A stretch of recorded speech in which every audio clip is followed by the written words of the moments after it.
Uh, Sebelum saya melanjutkan untuk materi yang selanjutnya, malam ini saya mau bahas dulu nih tentang UTS yang kemarin, minggu kemarin ya. Gimana Mbak Sidi sama Mbak Mei, kesulitan nggak ngerjain UTS-nya?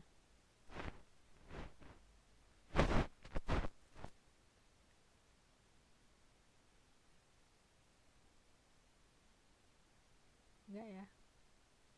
Susah nggak sih? Kan jawabannya ada di modul semua ya, mulai nomor 1 sampai nomor 10.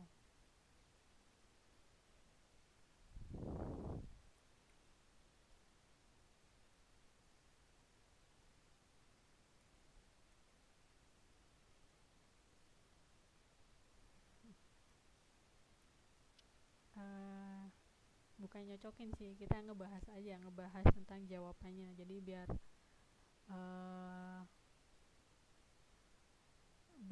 mbaknya nggak bingung lagi jawabannya seperti apa sih UTS kemarin. Kan gak enak ya saya ngasih soal terus nggak ngasih jawaban gitu kan, kayak ngasih masalah nggak ngasih solusi ya. Jadi saya bahas dulu tentang jawaban dari UTS kemarin. Nah, nomor 1, kalau yang pilihan ganda kayaknya nggak susah ya. Masih bingung nggak sih cari jawaban yang pilihan ganda 1 sampai 4? Saya kira nggak ada ya. Nomor 1 nih contoh. Sebuah teks atau artikel disebut berita apabila di sini udah saya kasih jawaban. Nah, nomor 1 jawabannya B ya.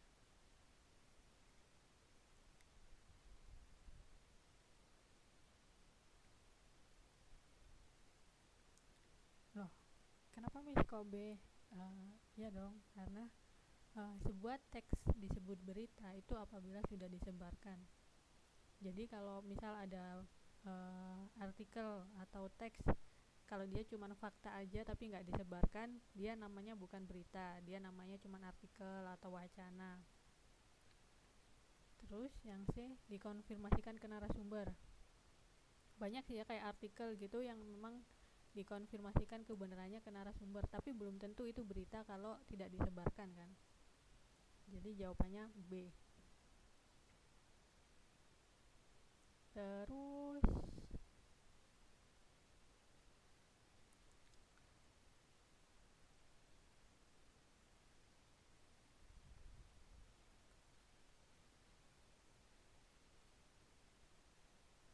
apa nih?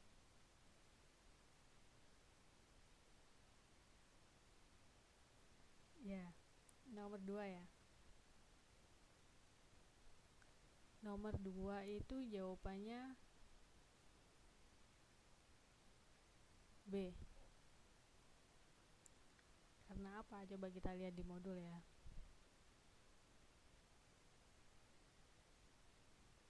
Karena di sini saya tidak menyebut kalau kepala ya. Oh sorry, di sini ini B nih.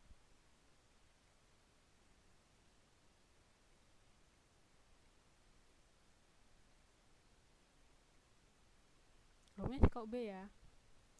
Karena di sini kan saya tidak menyebut informasi penting kan. Di sini hanya informasi saja. Jadi bagian teks berita yang mengandung informasi adalah tubuh berita, karena saya tidak menyebutkan informasi penting. Jadi saya di sini cuma menyebutkan informasi saja.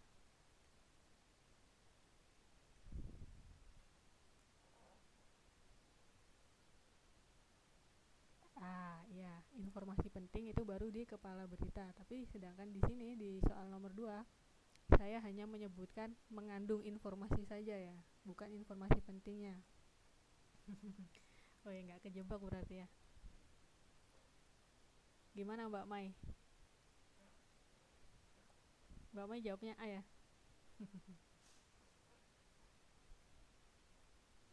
Nah, di sini ya, karena saya tidak menyebutkan informasi penting, saya ulangi lagi. Karena biasanya di kepala berita. Oh, awalnya mikir B juga Mbak Mai. Selamat malam Mbak Mei. Mbak Mei baru datang nih. Karena di sini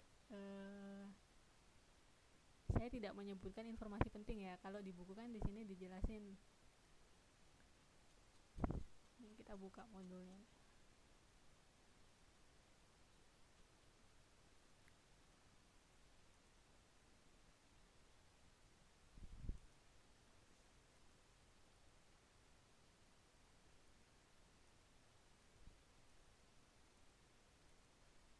Nah ini nih.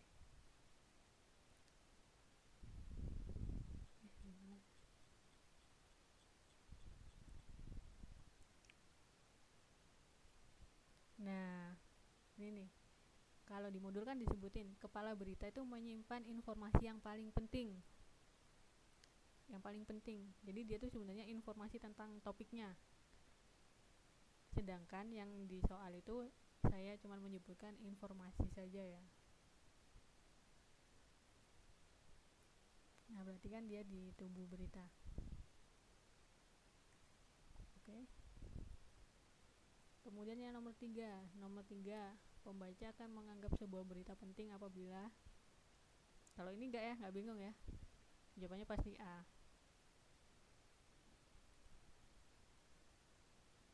Iya. Informasi yang disuguhkan lengkap. Gini ya.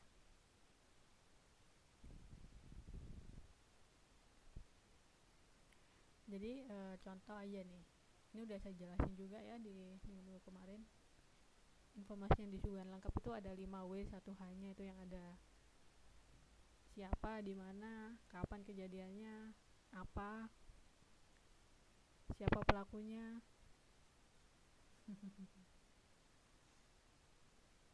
Nah, terus yang nomor 4.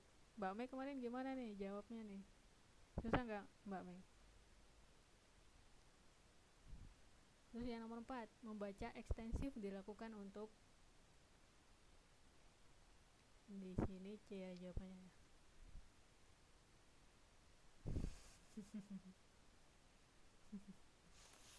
Oh.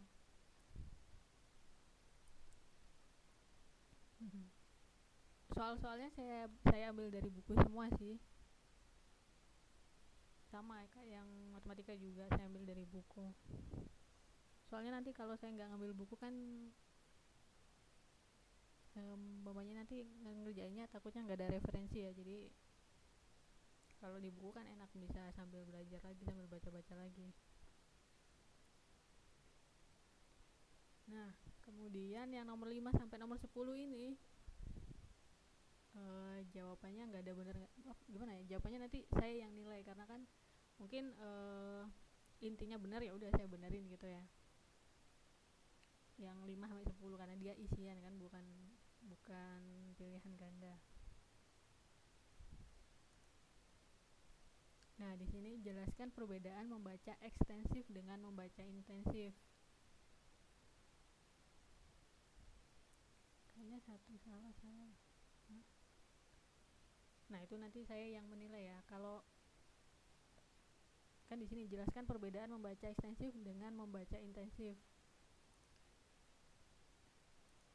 Ini udah saya jelasin. Nah, di sini membaca ekstensif itu merupakan membaca wacana artikel dengan waktu yang terbatas atau membaca sekilas. Sedangkan membaca intensif itu merupakan membaca yang dilakukan secara seksama. Jawabannya kayak gitu aja udah saya benerin. Membaca ekstensif itu membaca dengan waktu yang terbatas atau membaca sekilas, sedangkan membaca intensif itu membaca secara seksama atau detail. Udah saya benerin. Kenapa? Mbak Sumarni ya? Iya tadi masuk terus offline mbaknya. Nah itu perbedaan membaca intensif dan membaca ekstensif ya. Gampang ya. Jadi nggak usah ribet-ribet membaca intensif itu apa gitu. Kalau udah jawab membaca ekstensif itu membaca dalam waktu yang terbatas, membaca intensif itu membaca seksama, sudah saya benerin. Kita buat simpel aja. Kemudian nomor 6, bagaimana cara melakukan membaca intensif? Ini di buku ada nih. Kalau di buku itu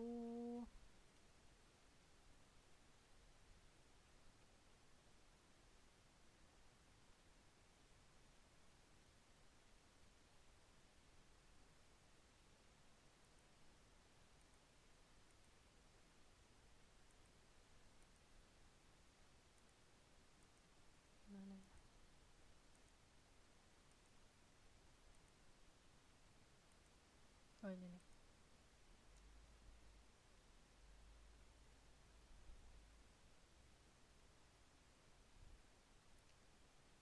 Nah, bagaimana sih cara membaca intensif itu? Karena di sini kan membaca intensif itu membaca secara teliti ya. Jadi cara bacanya itu bisa diulang-ulang. Terus jika kurang paham bisa melakukan diskusi atau mempertanyakan kepada temannya yang sudah tahu. Sekali diskusi lah, itu sudah benar. Membaca jawab membaca diulang-ulang aja sudah benar ya.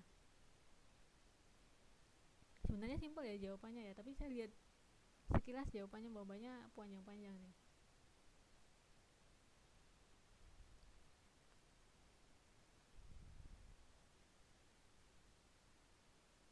Bukan, kalau yang di pilihan ganda kan tadi membaca ekstensif ya.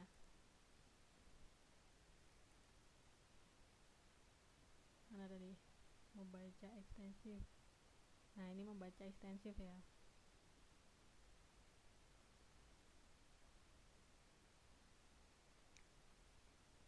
Kenapa? Oh, Mbak Mei. Nomor 1 B. Mbak Mei suka B ya? Tadi udah saya jelasin. Udah nggak apa-apa.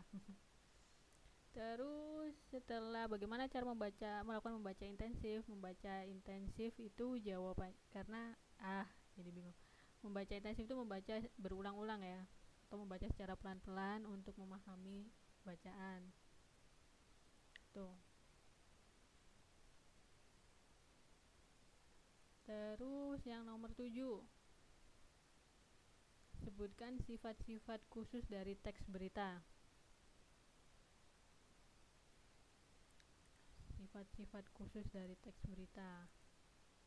Nah, ini sifat khususnya salah satu dia tuh harus aktual atau harus fakta, nggak boleh fiktif ya, nggak boleh ngarang, karena dia merupakan berita yang akan disebarkan, akan diinformasikan. Yang kedua, jarak.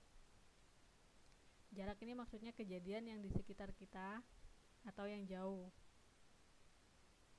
Boleh yang di sekitar kita jauh. Kemudian penting. Penting ini informasi yang akan disebarkan atau disiarkan ini memiliki sifatnya penting atau mencakup urusannya orang banyak. Terus akibat. Jadi biasanya berita itu dia menceritakan mengenai akibat. Misal kayak ada bencana gitu, terus kemudian diberitakan tentang dampaknya apa aja, atau kemudian kemajuan-kemajuan. Miss, gimana nih kalau jawaban saya kayak gini, misal nggak sama kayak ini ya, tapi intinya sama. Ya udah, nanti itu saya benerin. Tapi sifat-sifat khusus berita itu ya, maksudnya apa sih yang harus diikut sertakan di dalam sebuah berita itu intinya. Ini juga udah ada di slide di pertemuan keempat atau ketiga gitu ya. Tuh. Terus hal-hal apa saja yang harus diperhatikan di dalam membaca teks berita.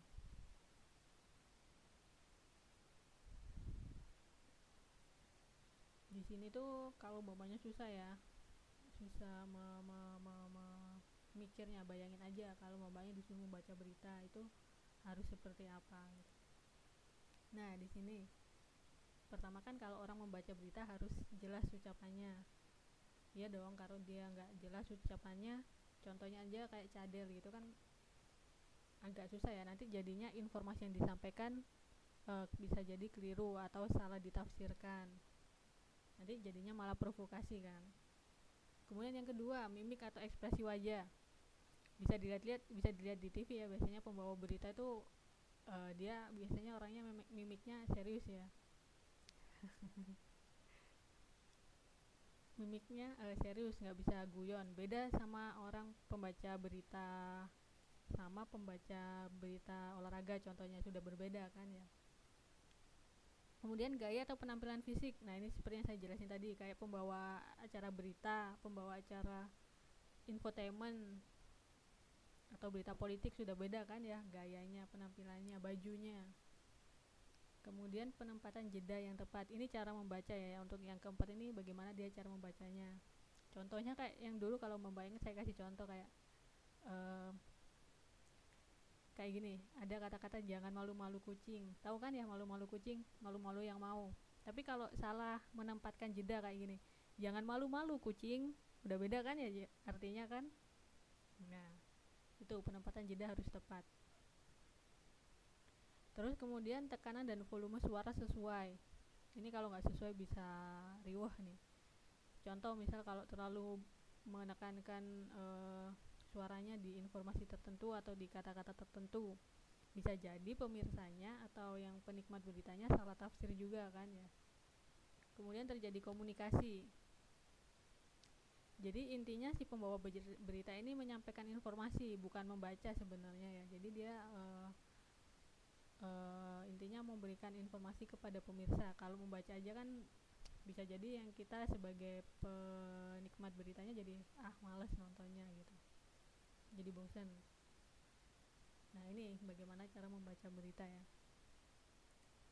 Kemudian misal ada pertanyaan, loh Miss, saya nggak pakai penjelasan yang panjang kayak gini, nggak apa-apa kan, emang di sini poin-poinnya saja. Saya di sini menjelaskan untuk mengingatkan mbak-mbaknya kembali aja gitu. Jadi nggak apa-apa. Kemudian nomor 9 ini gampang nih ya. Sebutkan informasi-informasi penting dalam sebuah berita. Ini 5W1H. Dijawab 5W1H aja udah bener. Udah bener, saya benerin. Udah saya kasih nilai full. Kalau mau dijelasin W-nya itu apa aja boleh. 1H-nya itu apa aja boleh. Kemudian nomor 10, jelaskan perbedaan dari berbagai macam berita yang memiliki satu topik yang sama. Ini sebenarnya jawabannya simple loh, tapi saya baca di punya bapaknya tuh panjang. Jadi perbedaan dari berbagai macam berita dengan topik yang sama itu cuma satu, gaya beritanya, gaya bahasanya berbeda. Itu aja jawabannya.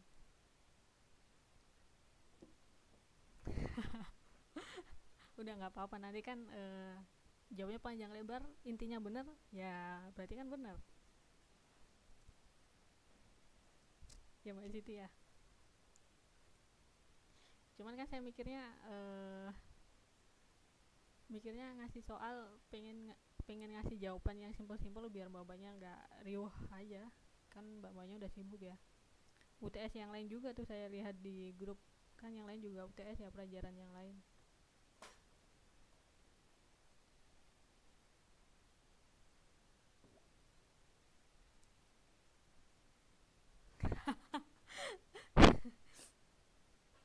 Masa sampai capek ngetik, aduh.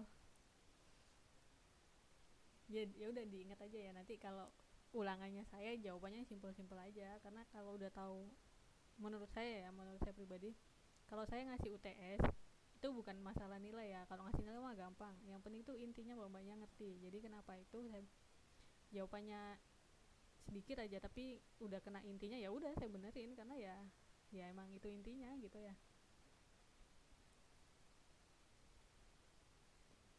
Jadi nggak usah khawatir. Kalau masalah nilai mah gampang ya, tapi yang penting tuh paham. Nggak perlu jawab yang panjang-panjang gitu, jawab yang sedikit tapi udah kena intinya, udah ngerti ya. Oke, berarti kan saya pakai ini ya, berarti kan yang saya sampaikan kena ke mbak-mbaknya ya. Tuh. Oh,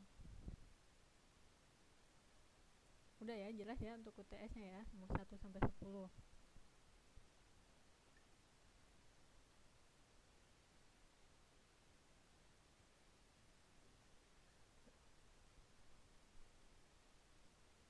Masih ada pertanyaan nggak? Biasanya kalau di kelas kalau di semester kemarin itu setiap mbaknya ngirim ke saya, biasanya saya kirim balik ke mbaknya, saya kasih nilai. Cuman ini masalahnya banyak banget saya ngajarnya, ngajarnya banyak banget, jadi agak riweh riweh ngoreksinya satu-satu gitu ya. Tapi nanti insya Allah kalau udah saya selesai, saya koreksi semua, saya kirim balik ke mabanya satu-satu. Oke.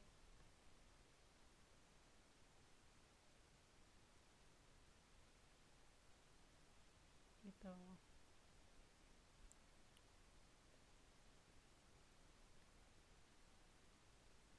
Terus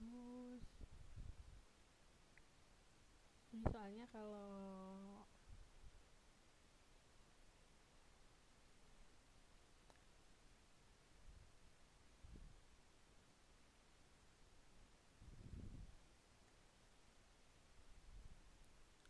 kenapa nih? Ada pertanyaan dari Mbak Mei.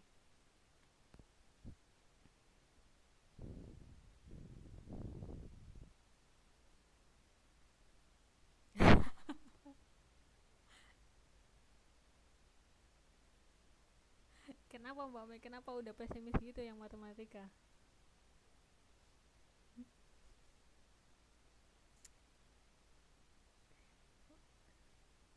Emang susah ya? Enggak kan?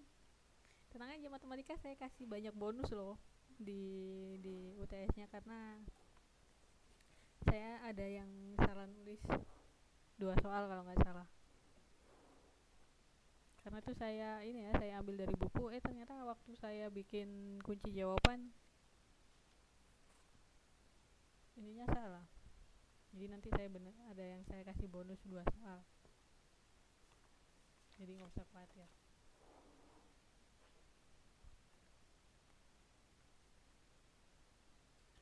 Terus kok pada seneng gitu ya? Iya, masuk rapot dong. Nanti jadi biasanya di akhir-akhir setelah UAS biasanya ini kita ngirim, kita submit nilai ke panitia biasanya. Jadi nggak usah khawatir pasti nilai. Kan saya ini ya udah saya kasih tahu kan di awal-awal kalau tugas UTS UAS itu berapa persen nilainya, jadi nggak usah khawatir.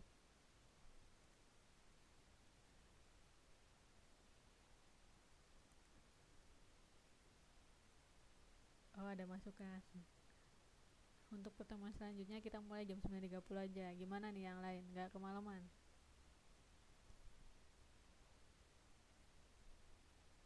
Mbak Mai?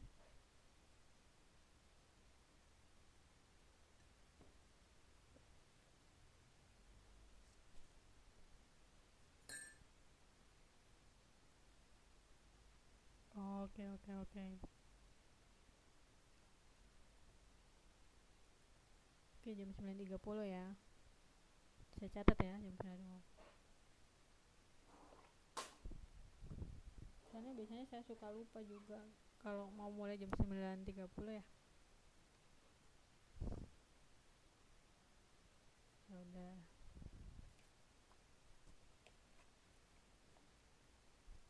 Ntar ya, saya catat dulu, nanti takutnya saya lupa terus jam 9 lagi.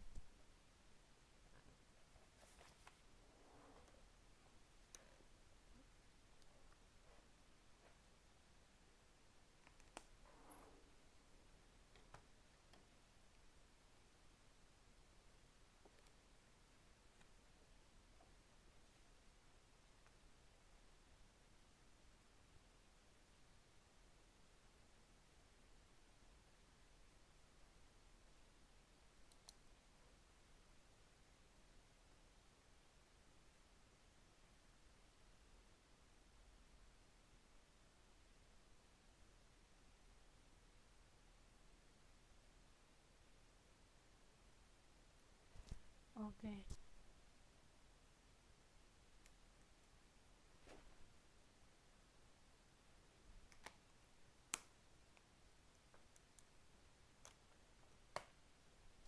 Oke, kalau gitu kita lanjut ke materi yang berikutnya ya.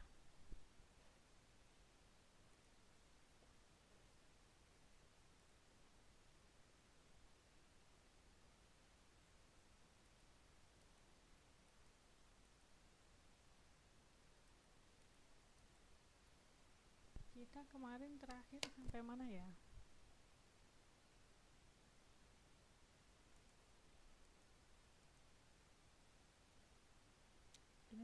tentang Halo Cincin itu ya, yang dia topiknya sama tapi dia ada dua berita.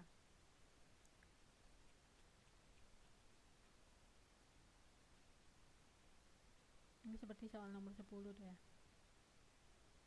Baca intensif ini juga udah.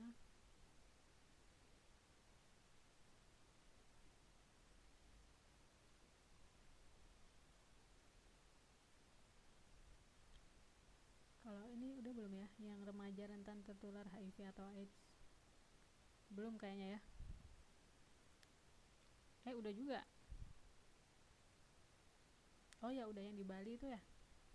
Oke. Berarti sekarang kita menulis teks berita ya.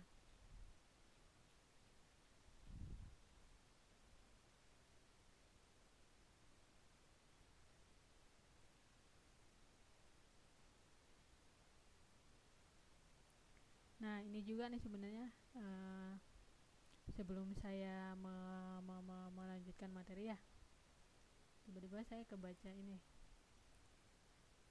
Ketika saya tiba di Bandara Soekarno-Hatta, saya diperiksa petugas bandara. Ini bapaknya udah baca belum berita tentang yang ada orang di Facebook kalau nggak salah ya, di sosial media dia bikin status atau berita menceritakan tentang pengalamannya dengan petugas bandara. Mbak Siti udah ya? Nah, ini juga berkaitan sama UTS kita yang nomor 1 tadi ya. Dia jadi berita ya, dia jadi berita ditulis di mana karena dia udah disebarkan kan. Kalau dia nggak disebarkan, dia cuma jadi status FB-nya orang. Tapi ketika sudah disebarkan, dia jadi berita ya. Oh, itu mau keluar dari Indonesia atau baru nyampe di Indonesia tuh ya?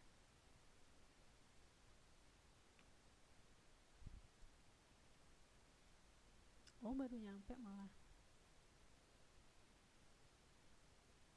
Berarti di bandara keberangkatannya dari Taiwan, Mbak Siti dari Taiwan nih ceritanya atau dari mana?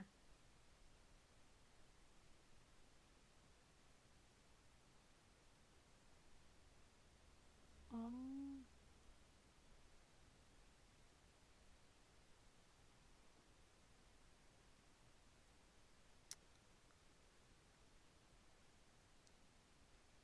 bukan sih ya, bukan karena sebenarnya nggak ada pekerjaan rendahan atau pekerjaan bagus.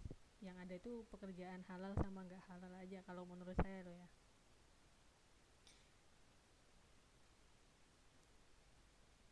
Kalau masalah yang kayak berita yang kemarin, menurut saya juga itu karena mentalnya aja. Hmm, banyak kok apa ya?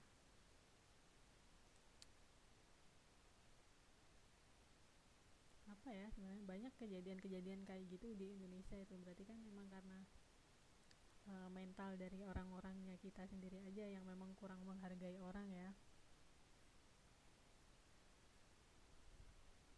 Oh, Mbak Siti nih ada pengalaman juga, tapi nggak dimintain uang kan Mbak Siti? Soalnya yang sering saya baca atau saya dengar itu berita yang kayak mbaknya baru pulang dari mana gitu terus dimintain uang kan ya, kalau nggak salah. Nggak ngeh juga itu kenapa itu.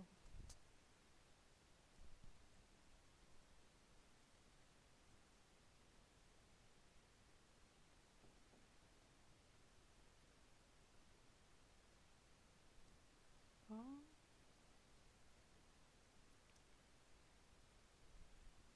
berarti Mbak Siti, Mbak Mai ini pernah ngalamin kayak gitu ya, nggak enak ya.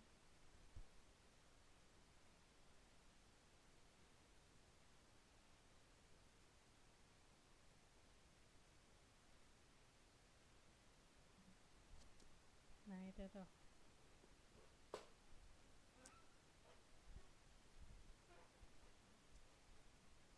kalau nggak salah yang berita, saya nggak begitu membaca banyak ya tentang berita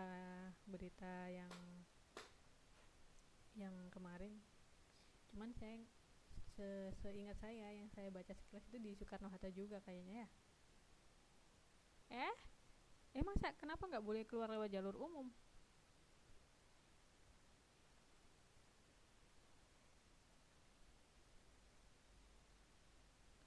Duh sih.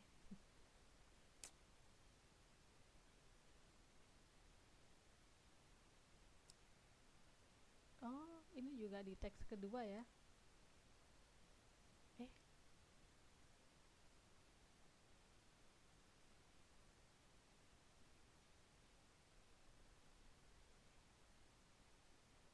oh, itu alasannya kenapa mbak kok sampai nggak boleh boleh kok kayak gitu apa, itu alasannya mereka kenapa kok sampai kayak gitu ya?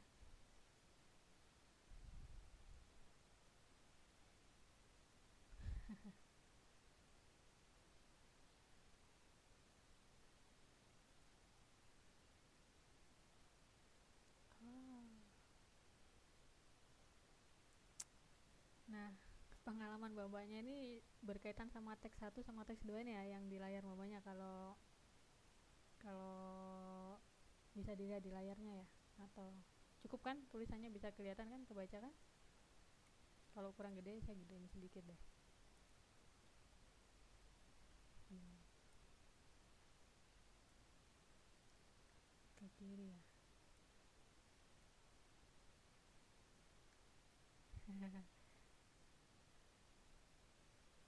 Nah,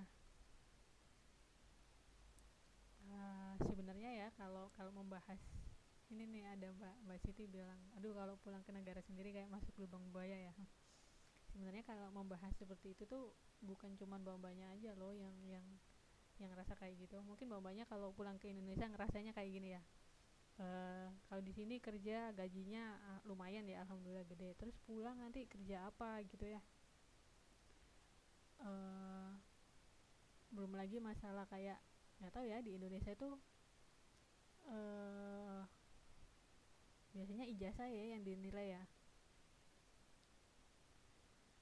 Coba aja kayak gini, misal nih ada orang, dia udah, misal orang ini, contoh aja ya, contoh orang ini sudah berpengalaman uh, 25 tahun bekerja di satu bidang nih.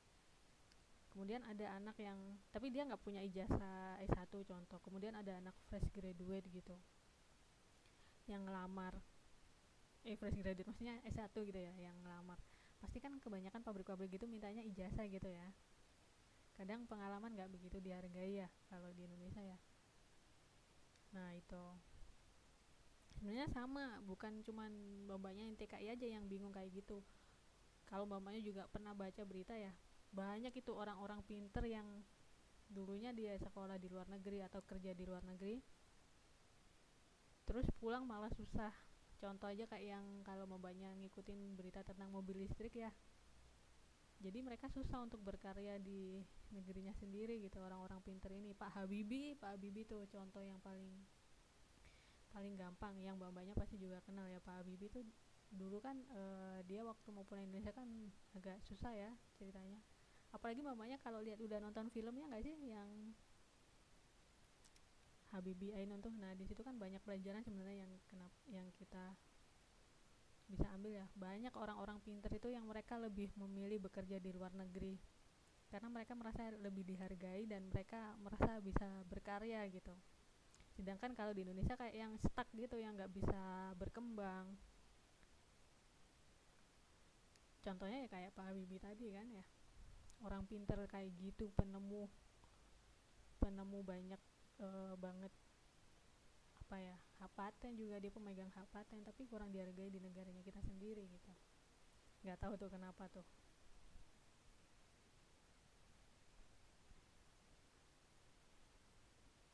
Nah di sini ini mau kita baca sekilas saja ya tentang teks satu dan teks 2 ini ya.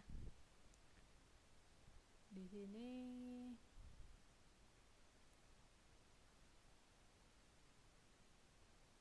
kayaknya nih sama kayak pengalamannya mamanya tadi ya. Makanya kenapa tadi saya tanya-tanya kan, itu karena ada hubungannya dengan teks satu dan teks 2 di sini. Di sini kan ada diskusikanlah informasi yang diperoleh dari teks. Sama kan ya, ketika saya tiba di Bandara Soekarno-Hatta, saya diperiksa petugas bandara. Mereka memeriksa paspor dan barang-barang saya. Bla bla bla bla. Ini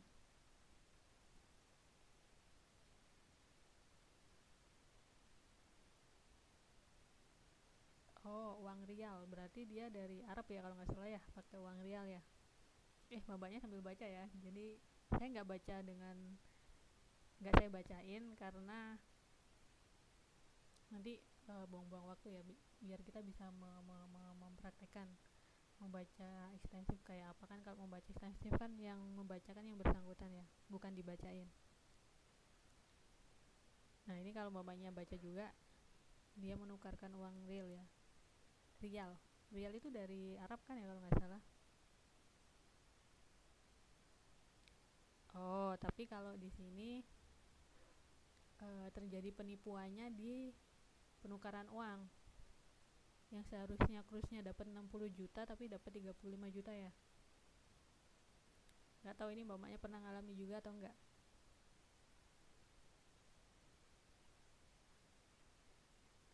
Itu yang dari teks 1, dari teks 1 dulu ya.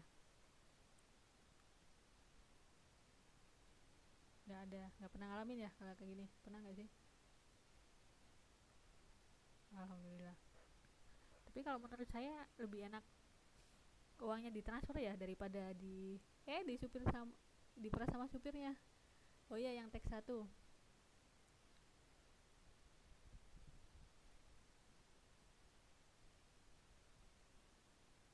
Yang teks 1 ini dia pemerasannya di ini ya, di sama ininya. Oh, kalau menurut saya kita ditransfer aja kali ya, kan lebih aman ya kalau ditransfer. Biayanya nggak mahal juga kan ya kalau di sini, daripada bawa uang tunai kan lebih resiko ya. Atau bawa dolar paling gampang, tapi juga ujung-ujungnya nanti nukerin. Kalau menurut saya sih mending ditransfer sih ya. Jadi di Indo. Oh,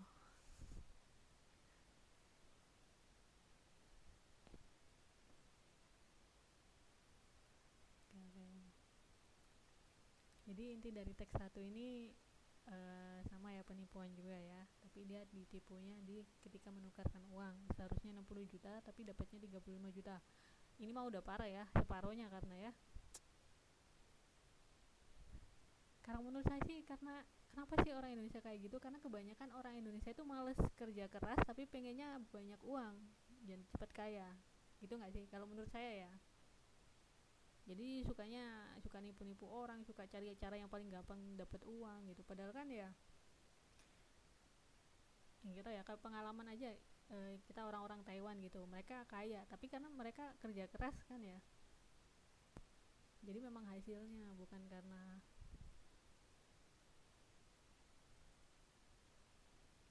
karena nipu-nipu atau apa gitu ya. Pada setuju semua di sini.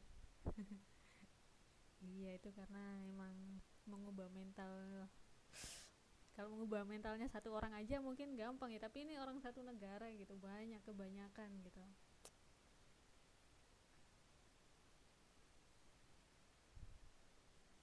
Kemudian teks yang kedua.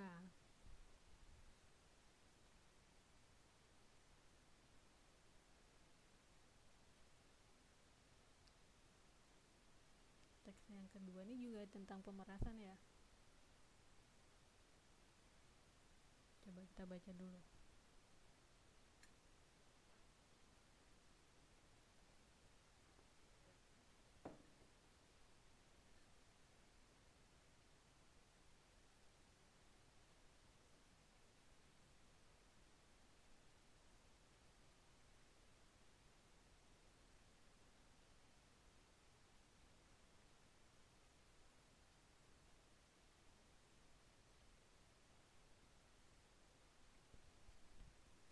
Nah, udah selesai belum baca teks keduanya? Kalau dari teks kedua ini sama juga ya, penipuannya dari petugas bandara juga, dan penipuannya ketika ini ya, krus, kebanyakan uang dolarnya ditukar dengan uang yang murah ya.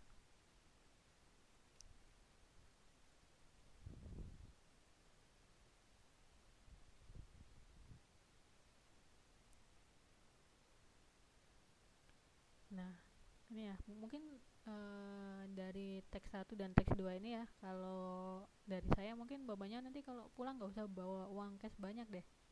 mungkin uangnya bisa dikirim dulu, ditransfer dulu.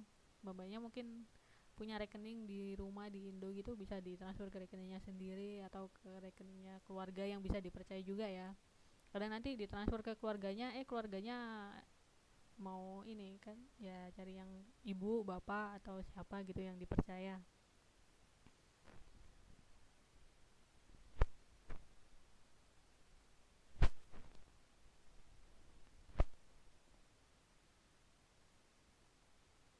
Nah, ya rekening pribadi. Iya. Hmm, benar-benar. Karena transfer juga nggak dari sini ke Indo juga nggak mahal ya, paling berapa ya, 250 NT ya kalau nggak salah kan ongkosnya. Jadi pertama nggak resiko hilang, karena kalau kita pakai bawa uang cash dalam perjalanan kan beresiko hilang ya. Kok murah ya, 100 sama 150. Saya kan kemarin transfer uang 250 ya.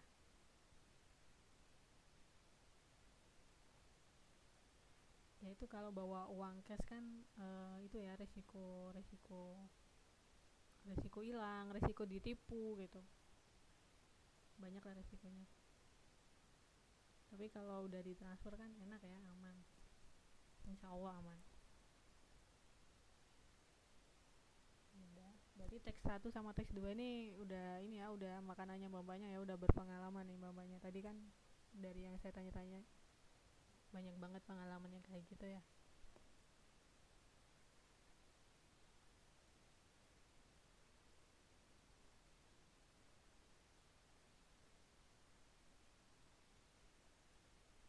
Ini biasanya kalau ngirim uang kan ada pilihan kan ya, mau yang mau berapa hari, yang kilat atau enggak ya.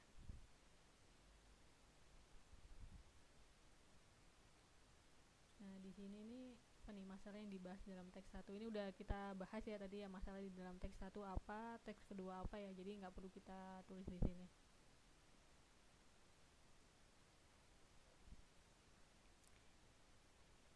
Oh ya, simpulkanlah teks berita satu dan 2. Jadi kesimpulan dari teks berita pertama dan berita kedua nih kira-kira apa nih menurut mamanya nih?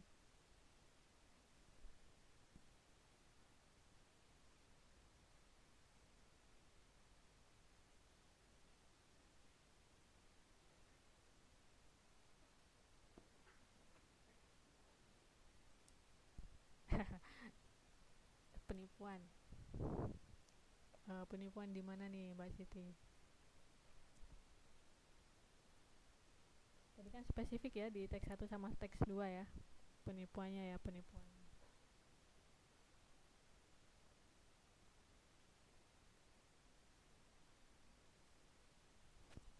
Iya, maksud saya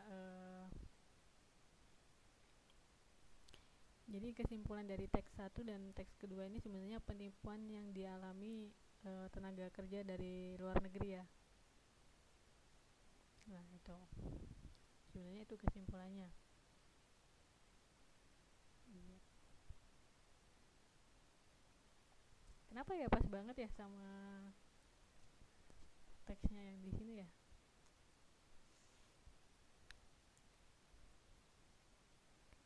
Terus udah, berarti kita masuk ke materi baru ya, menulis teks berita.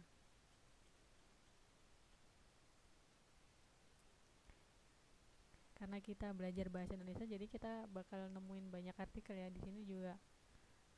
eh ada wacana lagi, ada artikel lagi. Bisa jelasin dulu, menulis rangkuman isi buku ilmu pengetahuan populer. Nah, di sini kan ditulis ya. Tahu nggak maksudnya ilmu pengetahuan populer? Maksudnya ilmu pengetahuan populer itu ilmu pengetahuan umum, bukan ilmu pengetahuan yang khusus ya. Contohnya kayak IPA sama IPS, kayak makhluk hidup itu eh, makhluk hidup itu apa aja sih gitu. Kan ada manusia, hewan, tumbuhan ya. Nah, itu yang disebut ilmu pengetahuan populer atau ilmu pengetahuan umum. Beda lagi kalau misal contohnya nanti ada ilmu pengetahuan yang membahas tentang kayak matematika. Nanti matematika itu ada lagi yang namanya aljabar, kalkulus, trigonometri, geometri. Nah, itu bukan termasuk ilmu pengetahuan populer ya. Tapi ilmu pengetahuan populer itu ilmu pengetahuan yang umum yang banyak digunakan sehari-hari.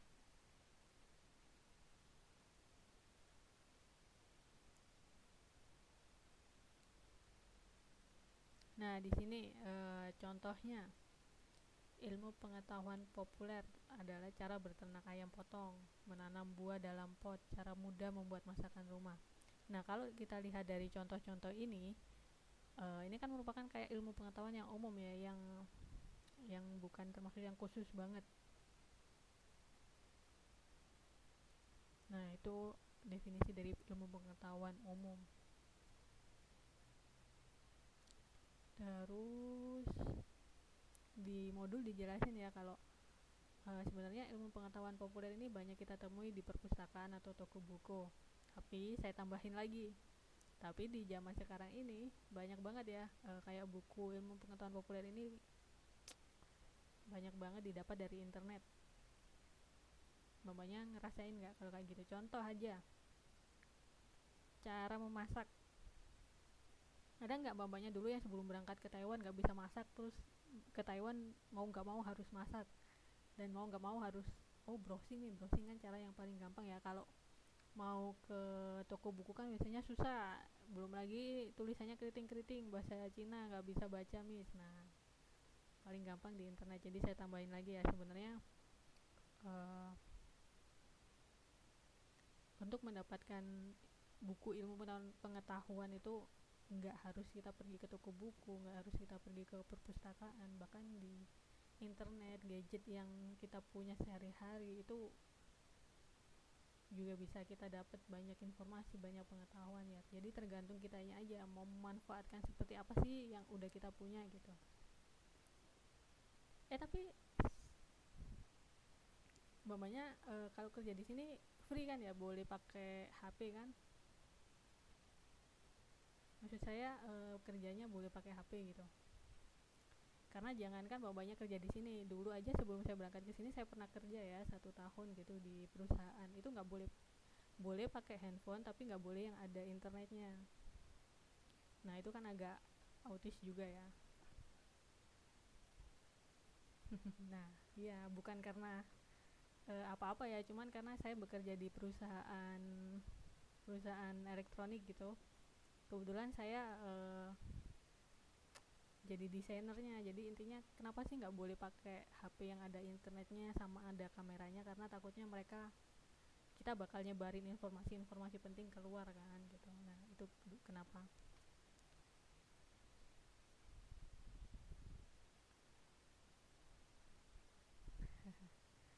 Oh, berarti tapi alhamdulillah sejauh ini bisa kan ya pakai internet, pakai HP, kan bisa masuk kelas juga ya, berarti bisa ya. Alhamdulillah.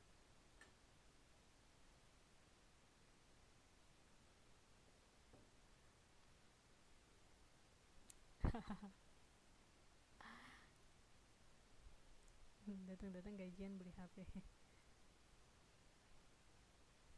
Nah kita lanjut ya ke materi ya.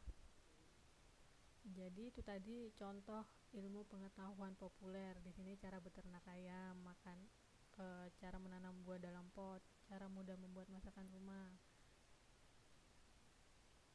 Kemudian belajar menyenangkan, mungkinkah gitu. Gimana nih, ada pendapat nggak belajar menyenangkan, mungkinkah gitu? Ya mungkin aja sih. Tapi kalau belajar matematika buat mamanya nggak menyenangkan kelihatannya.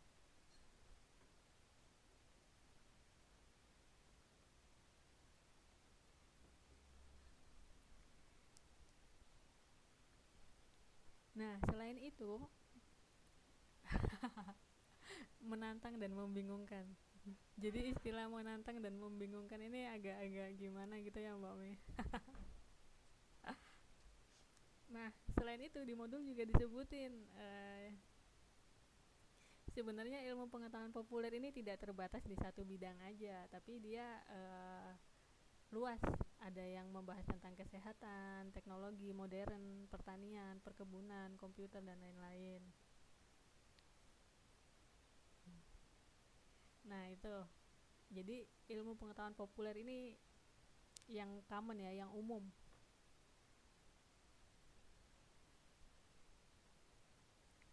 Nah, kemudian bagaimana agar kita mudah memahami isi buku tersebut? Di modul ini juga dijelasin ya. Iya Mbak Siti tuh sama juga kayak pengalaman saya waktu sekolah gitu. Kalau di kelas gitu paham gitu. Ini. Tapi nanti kadang minggu depan itu udah lupa. Terus kalau ngerjain soal kok susah banget gitu ya. Sama itu. Jadi kita sama-sama murid, jadi saya juga ngerti perasaannya mbak-mbaknya gitu. Jadi makanya kenapa kalau saya ngasih UTS atau tugas itu sebenarnya jawabannya nggak panjang-panjang, simpel aja gitu, intinya aja. Kalau intinya udah kejawab ya udah saya benerin kok.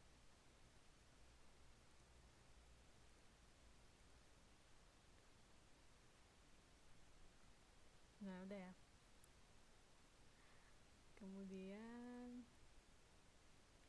nah bagaimana agar mudah memahami isi buku tersebut? Salah satu caranya dengan membuat rangkuman atau ringkasannya. Nah ini dalam membuat rangkuman atau ringkasan itu ada beberapa hal yang harus diperhatikan. Kalau di modul ini ada 5.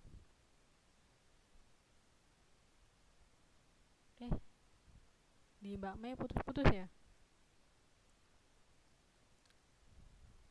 Yang pertama, bacalah kata-kata sulit.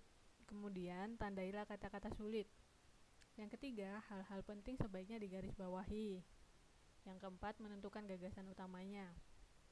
Kemudian merangkai beberapa pikiran utama menjadi paragraf baru.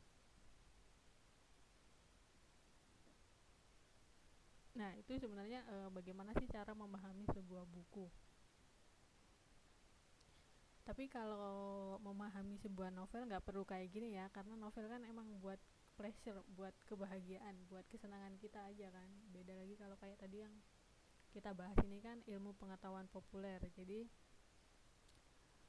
biasanya ada kata-kata sulit. Misalnya mbak-mbaknya mau baca tentang apa ya, teknologi aja gitu. Bagaimana cara membuat apa ya,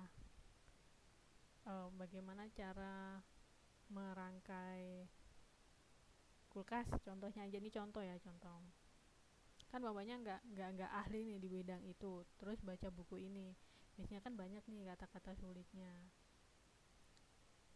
Contoh misal nanti ada namanya misal ketemu kata-kata sulit kalau di bidang teknologi, apa ya kata sulitnya yang bapaknya nggak familiar ya. Transformer atau trafo biasa namanya.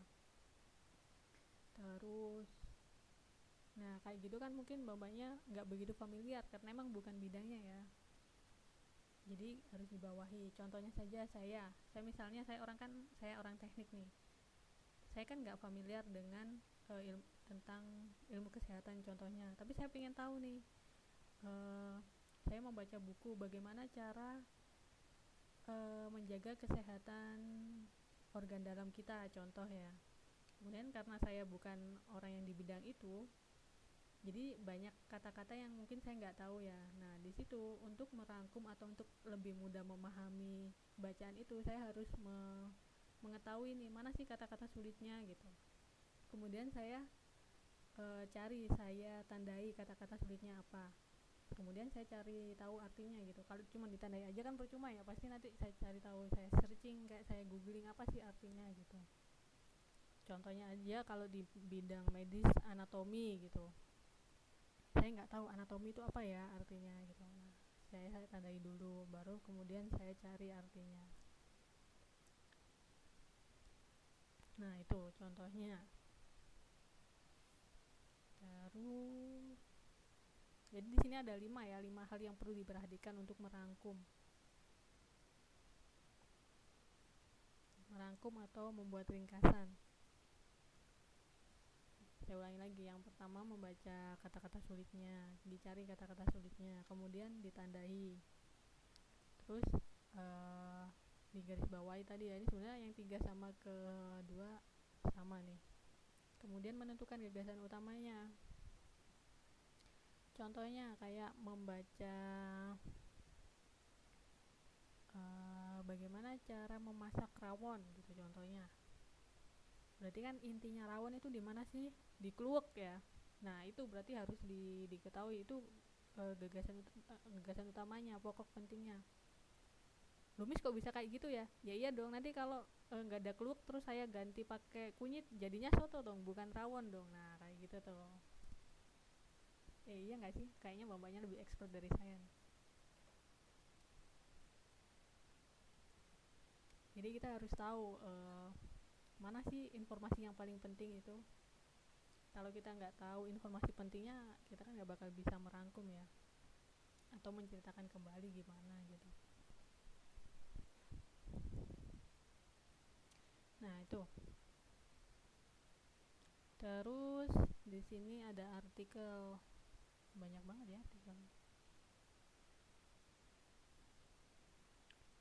Oh iya, ini kan udah jam setengah 11 ya, tapi karena tadi kan masuknya agak telat ya, jadi saya extend waktunya beberapa menit lagi. Nggak apa-apa nggak? Ada yang offline nih Mbak Mei. Mbak Siti deng.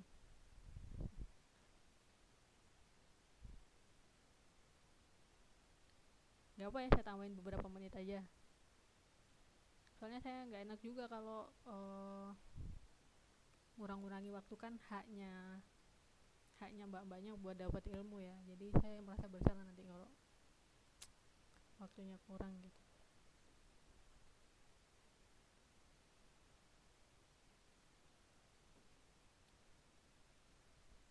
Ini kita baca sekilas saja ya, karena nggak usah karena nggak begitu panjang artikelnya. Kita baca sendiri dulu aja. Jamu. Di sini yang mau kita bikin adalah ringkasannya, intinya, rangkumannya. Tapi kita baca dulu nih, jamu.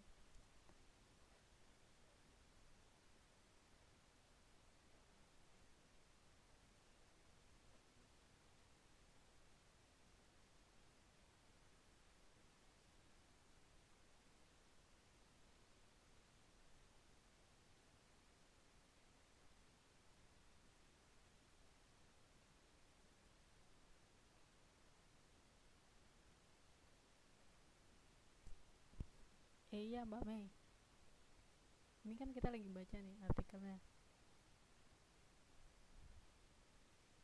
Nah jadi di artikel ini kan menceritakan tentang jamu ya. Udah dibaca belum? Artikelnya cuma satu paragraf aja nih. Kalau udah baca, intinya tahu kan ya. Tapi di sini dikasih contoh kok. Ayo, udah dibaca belum tadi? Oke, saya ke kiriin.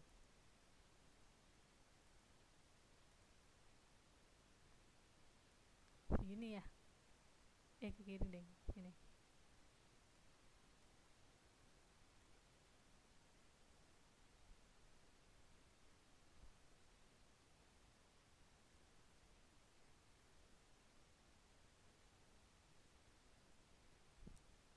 Udah belum bacanya? Kalau udah bilang ya.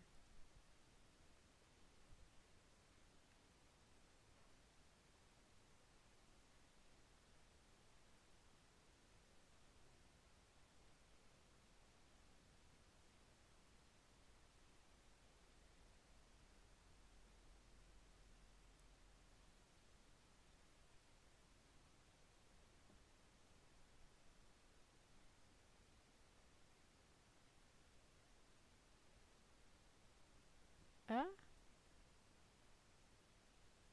Mbak Mei nggak bisa ngelihat slide-nya di layar.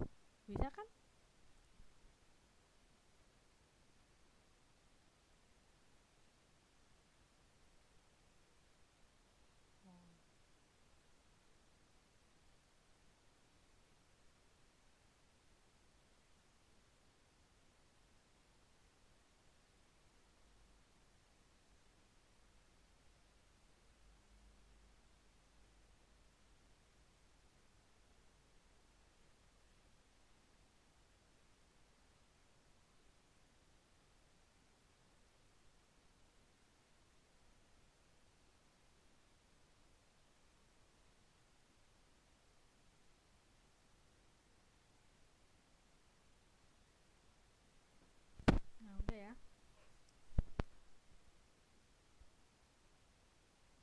Hah?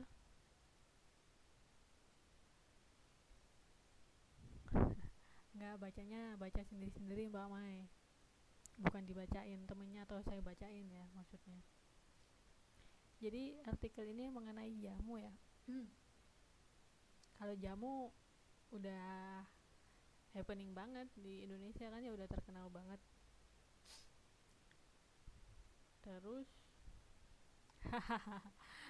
iya, saya juga pengennya ada yang ngebacain, cuman karena di sini orangnya cuma dua ya. Terus apa sih intinya? Nah, di sini di modul sudah disediain contohnya bagaimana menggarisbawahi hal-hal yang penting. Jadi di modul ini contohnya hal-hal yang penting adalah pertama definisi jamunya. Di sini ditulis jamu adalah obat tradisional berbahan tumbuhan. Kemudian rempah adalah bumbu masak berasal dari tumbuhan.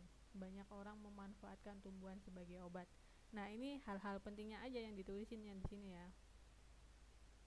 Menurut mamanya kira-kira ada lagi nggak hal-hal penting dari artikel ini?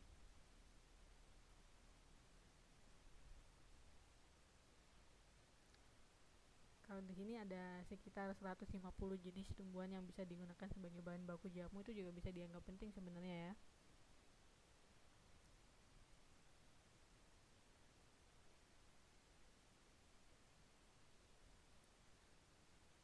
Atau bisa juga pada mulanya jamu berbentuk serbuk. Iya ya, serbuk terus kemudian diaduk pakai air, ada yang ditambah pakai gula, pakai apa gitu. Saya ingat sekali dulu waktu saya zaman kecil gitu, ibu saya beli jamu serbuk sasetan gitu, kemudian saya yang disuruh bikinin gitu. Terus saya kasih air panas, gula sama garam sama madu. Itu tuh kalau nggak salah, karena jamu kan kadang baunya juga rasanya nggak enak ya. Jadi dari artikel ini dicari nih hal-hal pentingnya apa aja sih. Yang pertama tadi yang kalau kita lihat di modul itu kan definisinya. Definisinya ini penting loh ya, karena kalau nggak tahu definisinya kan bakal susah artinya apa gitu.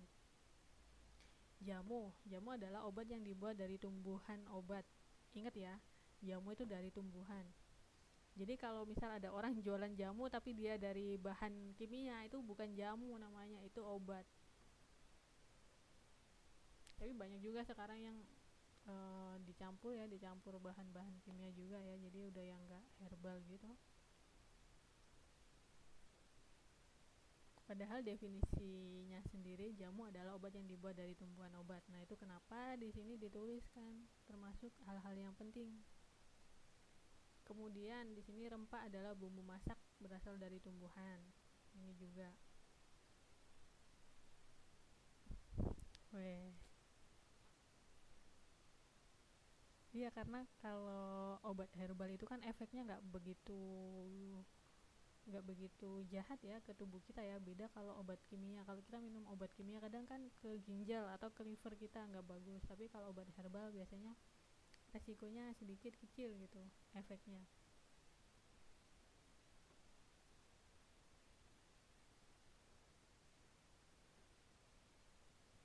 Terus kemudian banyak orang memanfaatkan tumbuhan sebagai obat, ini juga dianggap sebagai hal-hal penting ya.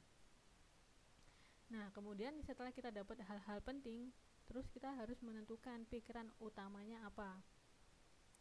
Kalau di sini pikiran utamanya yang pertama, jamu adalah rempah berasal dari tumbuhan. Sebenarnya ini tuh sama kayak hal-hal penting, cuman dia cara bahasanya, cara menyampaikannya dimodifikasi ya kata-katanya ya. Jamu adalah rempah yang berasal dari tumbuhan, tapi intinya sama, intinya yaitu dari tumbuhan. Yang kedua, jamu adalah obat yang dibuat dari tumbuhan obat, baik dari buah, bunga, daun, tangkai, akar maupun kulit. Kemudian yang ketiga, rempah berasal dari tumbuhan yang memberikan aroma dan rasa khusus pada makanan.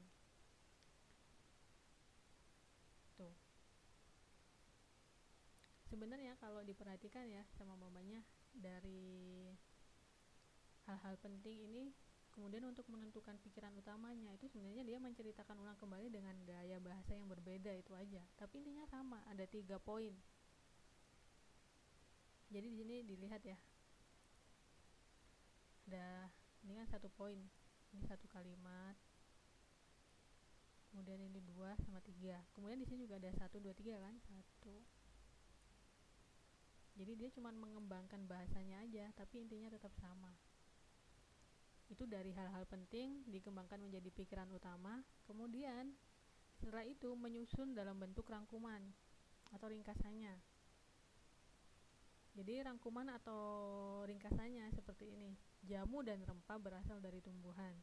Jika jamu digunakan untuk obat, rempah berguna memberikan aroma dan rasa khusus pada makanan. Udah gitu doang ringkasannya. Lumis kok sedikit ya? Iya, karena apa? Karena namanya rangkuman atau ringkasan. Kalau panjang nanti namanya menceritakan kembali dong, beda ya? Tahu ya bedanya ya? Karena dia disuruh membuat rangkuman atau ringkasan, makanya dia 2 kalimat udah cukup, bukan menceritakan kembali. Tuh. Di sini jamu dan rempah berasal dari tumbuhan. Nah, ini bedanya jamu dan rempah. Kalau jamu itu untuk obat, rempah itu memberikan aroma dan rasa khusus pada makanan. Kalau contohnya daun salam itu termasuk rempah ya, karena dia memberikan aroma dan rasa khusus. Biasanya pakai untuk apa ya daun salam? Soto ya? Atau apa-apa. Nah, itu contohnya rempah. Sedangkan jamu, contohnya jamu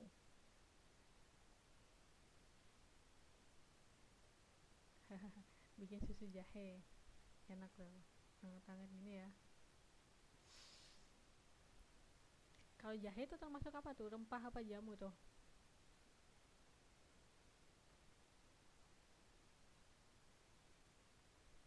Bisa jamu, bisa rempah ya, karena bisa digunakan sebagai obat, bisa juga sebagai aroma di makanan ya. Karena kalau di Taiwan nih, kalau saya lagi makan di luar aja gitu, banyak ya kayak sayuran gitu, ada irisan kecil jahe gitu ya.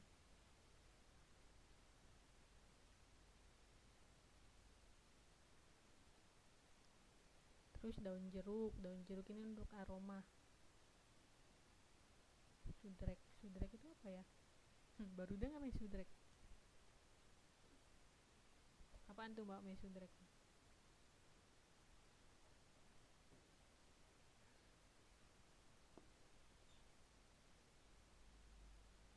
Oh, susu jahe.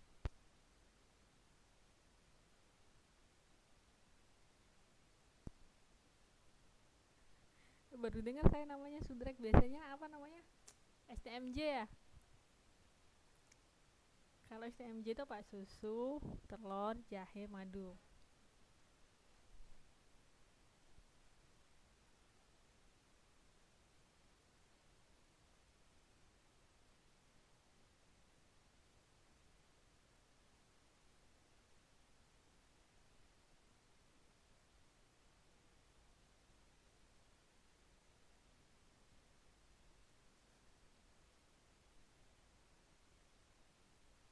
Ah, oke oke oke. Iya emang paling cocok minumnya yang hangat-hangat kalau dingin-dingin gini ya.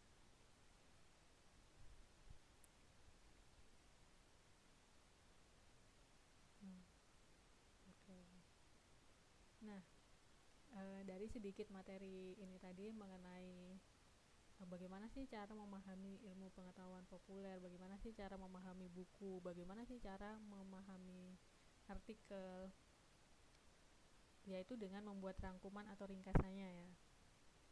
Nah, dari materi ini kira-kira ada pertanyaan gak sih?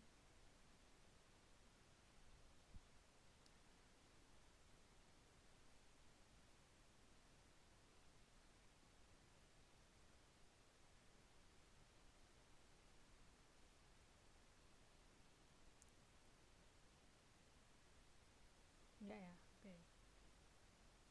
Tapi biar nggak lupa lagi sebelum saya akhiri kelasnya, saya ulangi sedikit ya tentang intinya aja. Jadi untuk memahami sebuah buku atau sebuah buku ilmu pengetahuan ya, atau buku akademik atau modul atau apapun namanya yang banyak, yang tebal, itu caranya gampang, yaitu kita bisa membuat rangkuman atau ringkasan. Udah ya, simple ya sebenarnya. Saya ulangi lagi ya, biar bapaknya makin ingat nih. Jadi untuk memahami sebuah buku atau modul atau bahan bacaan yang banyak, yang tebal, itu caranya untuk memahaminya itu caranya mudah, yaitu kita bisa membuat rangkuman atau ringkasannya. Nah, bagaimana untuk membuat rangkuman atau ringkasannya tadi ada 5 langkah. Terus saya nggak hafal nih 5 langkahnya aja, ya udah inget-inget aja poin-poinnya. Apa aja misal kalau membuat rangkuman itu, yaitu cari kata-kata pentingnya, terus cari artinya kata-kata penting itu, kemudian cari topiknya atau gagasan utamanya. Setelah mamanya tahu kata-kata sulit, kata-kata penting, informasi penting, gagasan utama, kemudian buat rangkuman. Rangkuman itu ringkasan atau tulislah yang penting-penting aja gitu. Udah deh jadi ringkasan. Nah, itu cara mudah untuk memahami sebuah buku. Oke.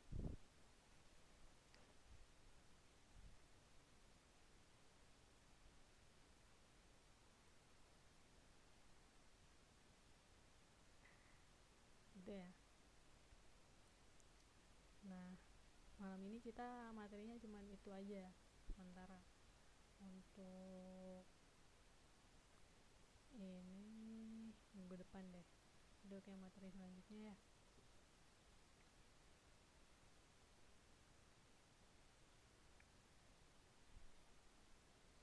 Jadi malam ini kita belajar bagaimana sih memahami, bagaimana sih poin-poin membuat rangkuman gitu.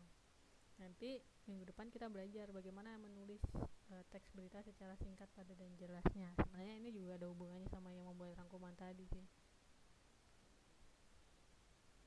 Oke. Kalau nggak ada pertanyaan, kelasnya saya akhiri ya jam segini ya.